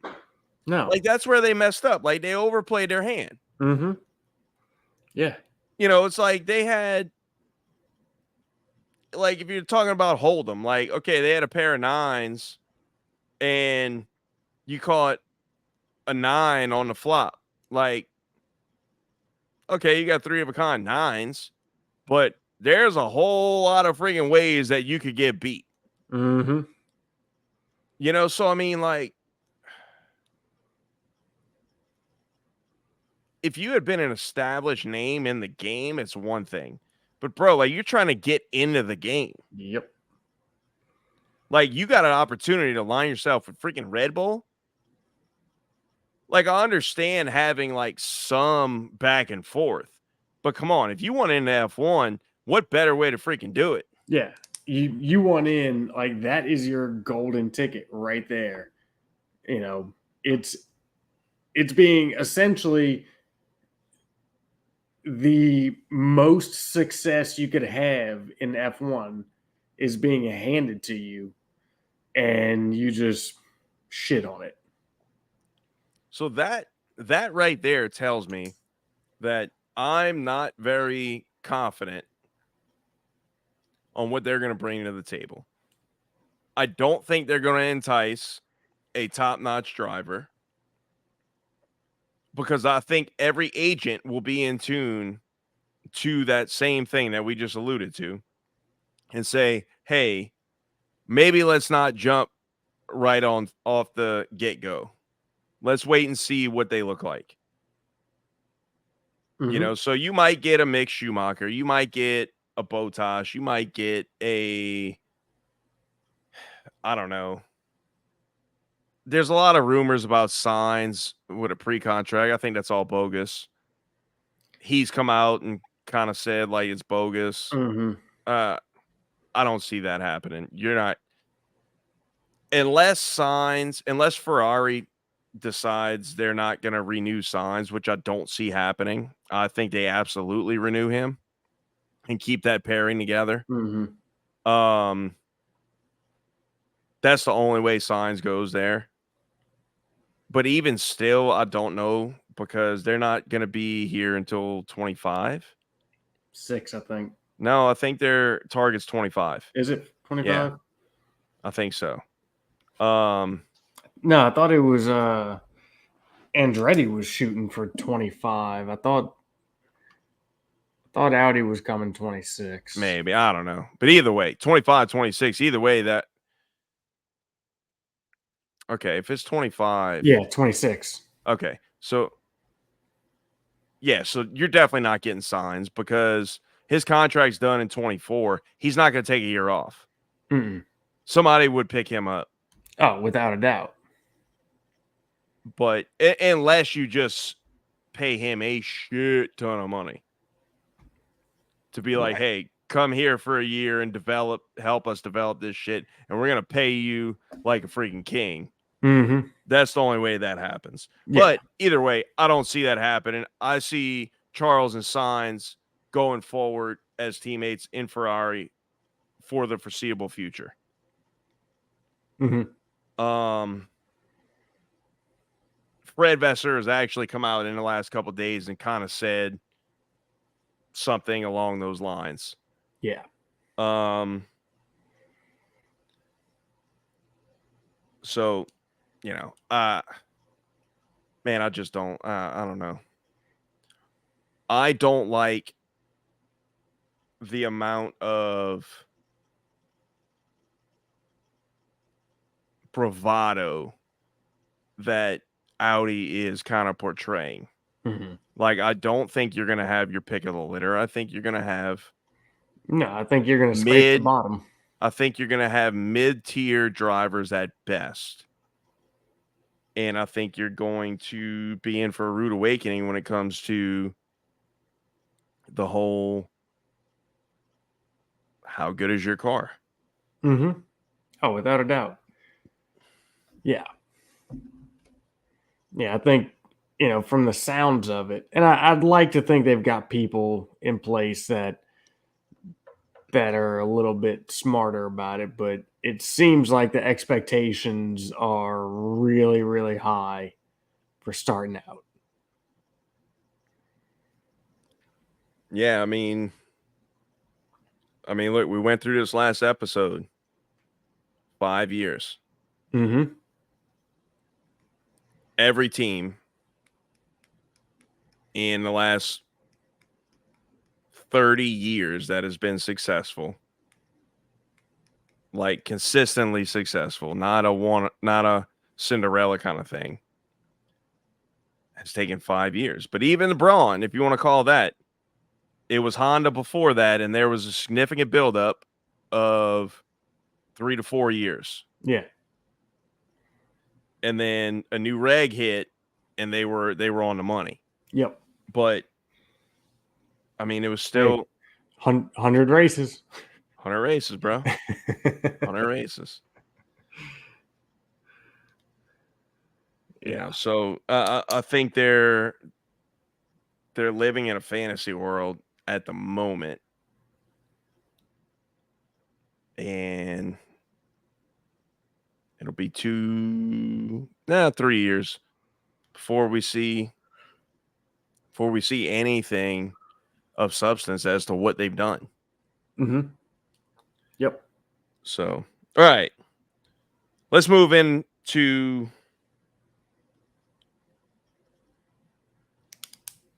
I guess one of the last topics that we need to get to here. All right, Ferrari, Mercedes, Aston Martin, McLaren. I think there's 2 questions here. One is, who emerges at the top in second place at the end of the season? Who wins that second place in constructors? And question 2, because they're not necessarily the same thing, who actually has the fastest car and looks to have the upper hand going into 24 at the end of the season? Hmm. Because That, if you look at the standings, that's a tough one, man. if you look at the standings, there may like those two questions draw some good debate. Because Yeah. Aston Martin and Mercedes. So Mercedes is overtaken Aston Martin at second. Aston Martin looks to be treading water, and their Yeah. chin's getting dangerously low. And I think as we spent a little bit of time talking about this last episode, I think we will continue to see Aston kind of dropping off a little bit at a time. I think Ferrari will easily leapfrog them. And if McLaren keeps with their current trajectory, I don't see where it'll be too much of a problem if all things stay the same, right? If the way Aston kind of looks kind of at a standstill and McLaren continues upwards, I think McLaren gets them by the end of the year too.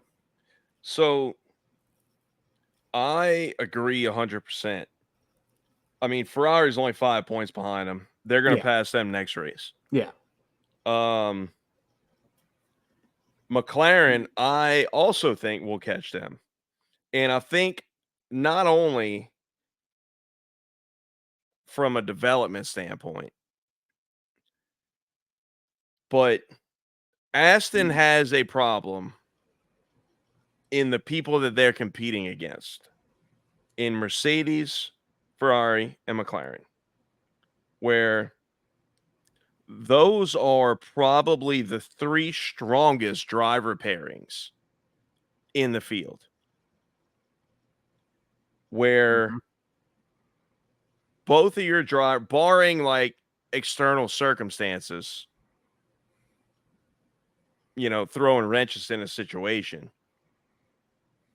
Charles and Carlos, George and Lewis, and now Lando and Oscar, we're maximizing points. Like all of their drivers are on similar levels. Right. So if you give them the car, they're going to get you essentially what's in it. Yep. Aston does not have that luxury. And now it seems to where they don't even have the 4th fastest car. They have fallen back behind. They were never in front of Red Bull, but they are now behind Red Bull, Mercedes, Ferrari, and McLaren in terms of pace. Yep. So not only are you the 5th fastest car, you only have one driver getting the most out of it. Yep. You have a massive talent disparity in your drivers. And that's something that you knew all along, but it was okay before because Fernando was killing it. And Lance I think Lance is a serviceable driver. He's just not in the league of the front runners. No. I think Lance is a midfield driver. He is a very good midfield driver. And if you have a midfield car, I think you will be fine with Lance as your driver. However, if you have a car that is capable of running at the front and you're mixing it up with the likes of Red Bull and Ferrari and McLaren now and Mercedes, Lance is going to be last of that pack week in and week out. Yeah. And with that being said, you are going to now be hemorrhaging points. Yep.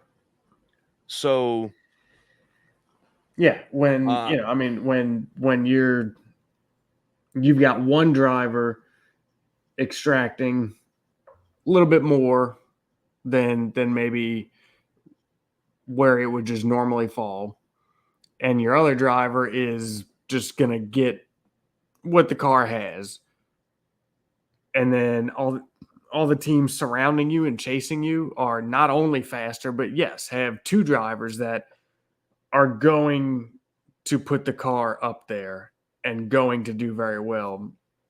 You are going to tumble very quickly. So another thing that could negatively influence Aston is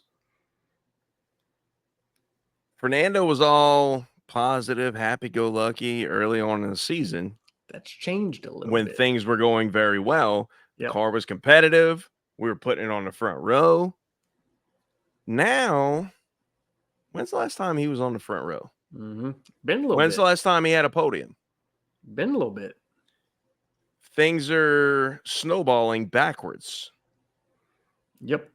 What Fernando do we get now? And how does that negatively or positively impact the team? Mm-hmm. We've seen in the back half of his career, when things start going south, Fernando might not be the best guy to have on your team. Yeah. I'm not saying he doesn't give everything when he's in the car by any means, but in terms of your team, might not be that good of a situation. Mm-hmm.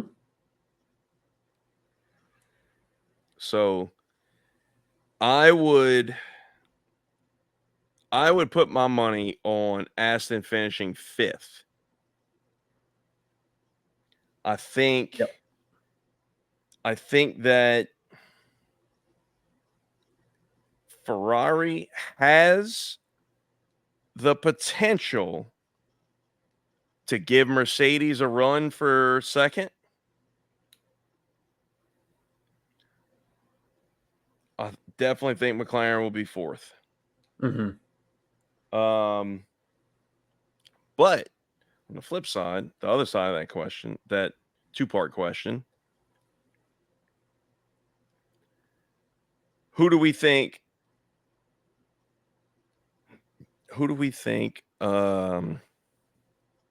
looks the best going into next year after the second half of the season? Based on what we know now, Well, yeah. Ferrari and McLaren. I think just based on trajectories and what they have figured out and what that means for them. Ferrari has made tremendous gains in their tire dig, which was killing them. And with figuring that out and getting a handle on that means now you can start turning up the engine a little bit, pick up the pace, because previously your entire race strategy was based around your horrendous levels of dig. So keep the pace down, try to minimize that. There's a whole host of things that you would have to do to try to minimize that, every one of which sacrificed pace. Right. So with that you being can the allow your case, drivers who are possibly the best driver pairing on the grid to push much more throughout the race. You can really start to unleash them. You can maybe you don't have to be as we saw in Spa. You're not as dependent on strategy because now maybe you have a little gap where you can react. You don't have to do something crazy or, you know, get it 100% perfect every single time. Maybe you have a low cushion to where, you just all you do is you run your race and you react to what happens in the race. Mm-hmm. Yep. And you have the pace, you have the tires to mitigate the threats. Yeah. And then with McLaren, based on what we've seen thus far, they have made some major breakthroughs and are now, they have figured out what was really holding them back, and assuming they can continue with that. Right now, here's the thing though. Well, not Red Bull, but Mercedes, Ferrari, they got to a point with these cars where they determined a major pitfall and kind of had to redirect the whole thing. Mm-hmm. McLaren, yes, they have had nothing but horrendous problems, but those were all kind of secondary. Those were not like primary design. I mean, they were, but now they will be able to develop the car and hopefully continue with the direction that they're headed. But are they now heading towards that point? Right? They had these tremendous flaws, all of which were kind of like a singular item.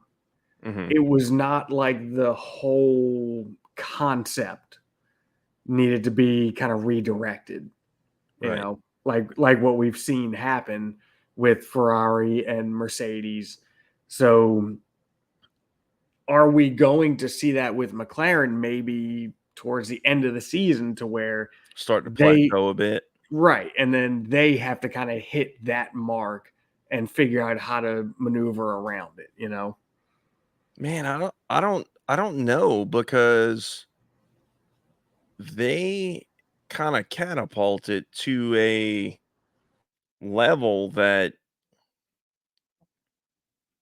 they're not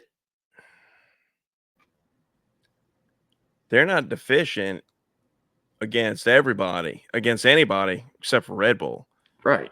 for the most part. Like I think they made a bad decision in terms of setup for their car for Spa, Mm-hmm. and they didn't they ran their high downforce wing for race day, and they planned for a wet race. Yep. I think they just made an error in terms of setup Mm-hmm. that really cost them everything in terms of their race pace. Um, with their resurgence being so new, that kind of like it kind of dulls down like the how big their resurgence really was. Oh yeah. Yeah. You know what I mean? Like, but Mm-hmm. in the sprint race, I mean, Piastri was P2. Yep. Like he would, and he led. He sure did. So, man, I mean, now that I think McLaren's legit, dude. Like, I don't know. I think personally, I think they're just kind of scratching the surface with this new direction. Like, they may plateau at some point, but I don't think it's gonna be like we've seen. I think they had their reset already, Mm-hmm. and it was 2/3 of the way through last year where they just started over. So I personally think that they are kind of past that point of, hey, we pick this path, but we kind of don't know where to go from here. Mm-hmm. I think they're past that. I think they already climbed that hurdle along with Ferrari, along with Mercedes. Yeah. To be perfectly honest, I think it is shocking that it took Mercedes this long to scrap that zero side pods crap. I mean, I think it may have. we were talking before the summer break last year of, hey, like, we know they have this concept already built Mm-hmm. because we saw it in We saw it in preseason testing Yeah. in Barcelona. Like, will we see it last year? And it took Like, this long why in the hell? Like, I understand, like, okay, maybe we're seeing this stuff on the computer simulations and all that, or in the wind tunnel, but at a certain point, dude, it's been a whole season and you have not correlated any of it on the track, Right. which is where it matters. Mm-hmm. And a lot of people are like, oh, but Brazil last year, bro. If anybody in Mercedes took that as having a 1-2 on merit, y'all got serious problems that I would not have expected, because there was a ton of mitigating circumstances that absolutely contributed to that. You had one of the Ferraris got spun out.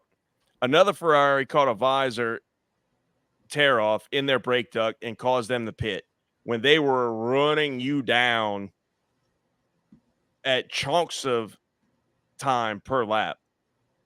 And your time in the lead was limited. Max had a problem. Checo had a problem. Like,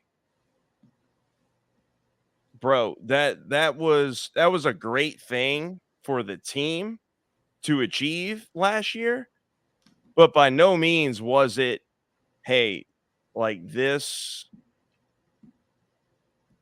package can work. Like, we can do it. Mm-hmm. Yeah, no, that was It was a essentially it was a circumstantial it was attrition. win. Yeah. And I hope that was not what allowed them to keep going down this path.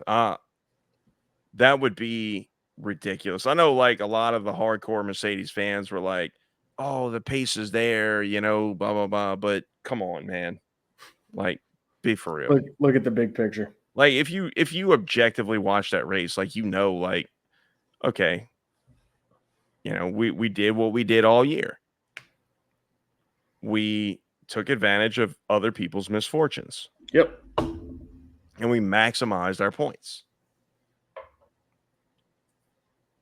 So,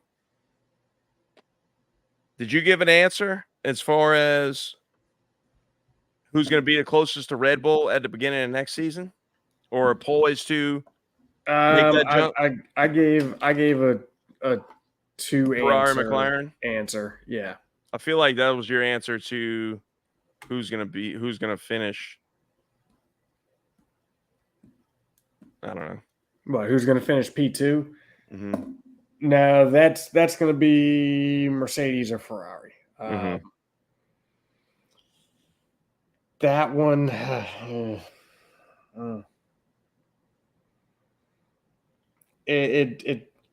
think it might be tough for Ferrari to claw that back, but I think the possibility is there. I think that could be like a fight till the very end kind of deal for P2. So you're talking about, here's the thing. You're talking about like 50 points, 55, 56 points But you're talking about constructors. Mm-hmm. So it's not like if that was the driver's championship at this point, you're like, man, that's a nice little gap. But in constructors, when you're talking about two cars, that could flip like the drop of a hat. It can. So I mean, one bad weekend, one set of blown engines or whatever. I mean, anything can happen. Yeah. even not even that. Like, let's say one weekend, Ferrari has solid outings, and one weekend Mercedes has a mechanical failure. The next weekend, one of their drivers gets into a tussle with somebody and doesn't score any points. Mm-hmm. Like right there, you got a massive chunk of point, and Ferrari's just chunking points, a podium in fourth or, whatever. Oh yeah, yeah. I mean, All of a the sudden that gap's possibility closed. for a flip, quite drastic flip, is absolutely there. Like 50 points in terms of constructors' points is not that much. It's not the same as talking drivers. No. No. So I think that fight is on. Being that Ferrari seems to have gotten on top of their tire dag issues, Mm-hmm. I think that fight is on, and I think that's what we have to look forward to for the rest of the season is that fight. Yeah. Because and look, man, like we're still waiting for Mercedes to show us something, right? Like they've been that constant throughout the year where it's just like they're always there. They're never like wowing you, but they're always there. They're always Yep. just scoring maximum points. They're getting the best out of it. They're scoring podiums. They're chunking points, and that's how they've been doing it the last 2 years. Mm-hmm. So let's see. I'd like to see something from them in the second half as to like, okay, that was blindingly quick. Like let's see him beat Red Bull to a pole. We've seen the Ferrari light it up in Yeah. qualifying. Mm-hmm. Let's see Let's Mercedes see. light it up Yeah. in qualifying at a track that's not Hungary. Yeah.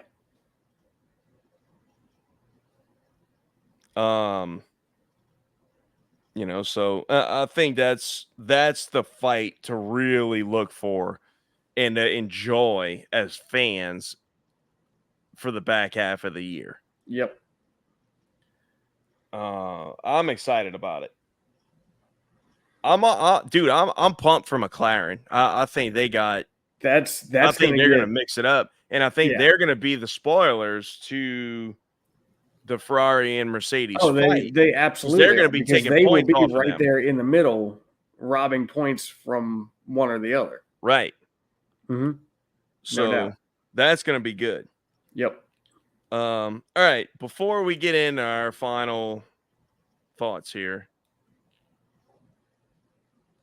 I'm going to hit you with something real quick.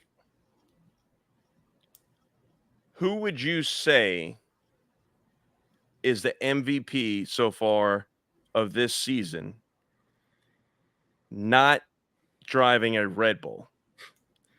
I'm talking about a driver.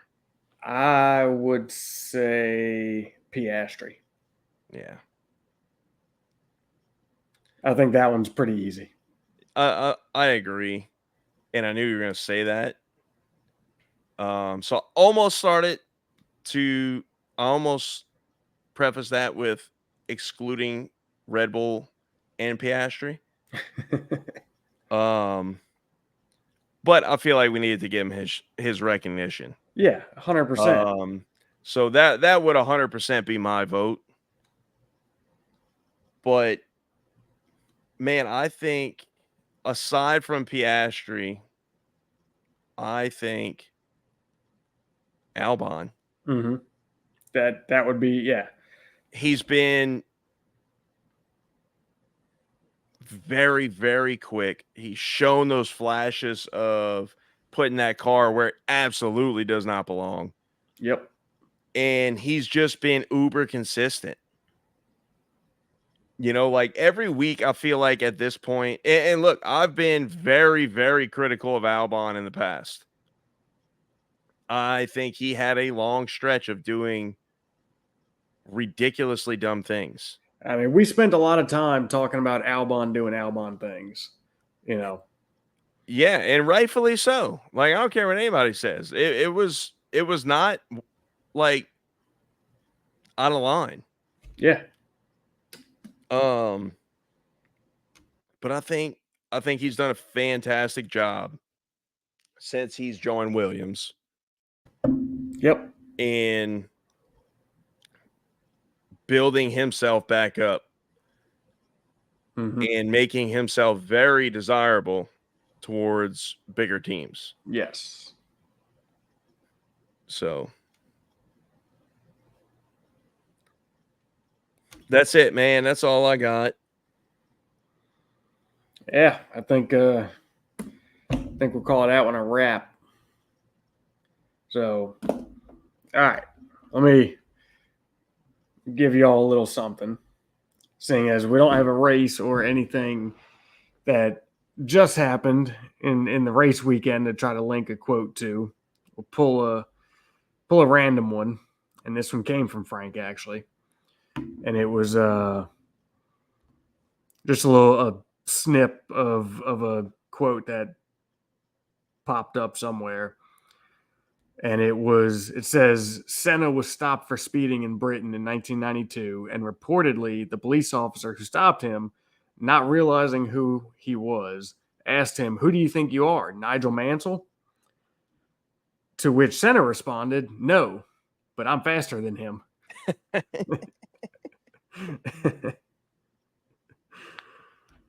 So there is your quote for the night. And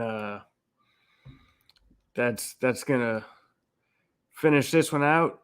And let's see, man, I hadn't even looked at the date. Let's see, when are we back at Zandvoort? The 25th. 25th through the 27th. Yep. So we have got a week and a half. Yeah.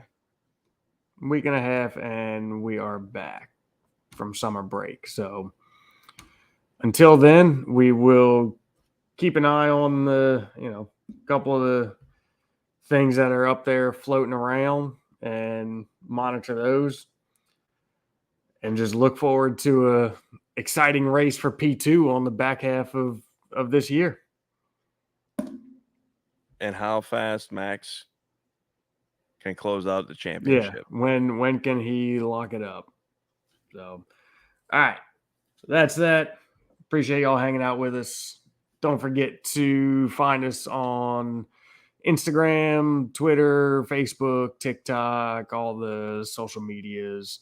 That little QR code there on the screen, if you're catching this on YouTube, take you to our link tree. If you are catching this just as the podcast, there will be a link to the link tree in the description, which takes you to all the social medias as well. Makes it easy to find them. So give us a like, give us a follow, share. We appreciate it, and we will see y'all after the next one. Word. Good night. Later.